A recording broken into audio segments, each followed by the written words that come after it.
Katika hatua inayoendelea kuonesha mabadiliko ya hali ya usalama mashariki mwa Jamhuri ya Kidemokrasia ya Kongo, wanamgambo wengine 77 wa kundi la waasi la M23 wamejisalimisha kwa jeshi la taifa la DRC ambayo ni FARDC katika eneo la Walikale. Kwa mjibu wa msemaji wa jeshi la RDC FARDC kwa ukanda wa Ituri, Meja Dieudonné Kasereka, wanamgambo hao wameamua kuacha vita na kujiunga na mpango wa serikali wa kuwarejesha katika jamii.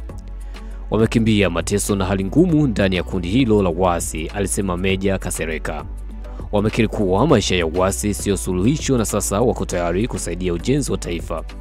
Wanamgambo hawa 77 wanajiunga na wengine 577 waliokwisha jisalimisha katika kipindi cha miezi miwili iliyopita, na kwa sasa wanatarajiwa kuhamishwa Kisangani kwa ajili ya mchakato wa ukarabati na kuunganishwa upya na jamii. Hatua hii inachukuliwa kuwa ya matumaini kwa juhudi za kurejesha amani katika maeneo yaliyoathiriwa na migogoro ya muda mrefu ya kivita mashariki mwa DRC. Je, mtazamo wako ni upi hapo chini? Sema comment. Una matumaini yoyote kuwa vita ya mashariki mwa Jamhuri ya Kidemokrasia ya Kongo inaelekea kuisha? Dondosha hapo chini, sema comment muhimu sana. Mimi naitwa Mr. Baharo, the King of Blackman, understand the world wide world, that's my name. Lakini pia ukiniita Crash Dada, utakujikosea na utakujopotea.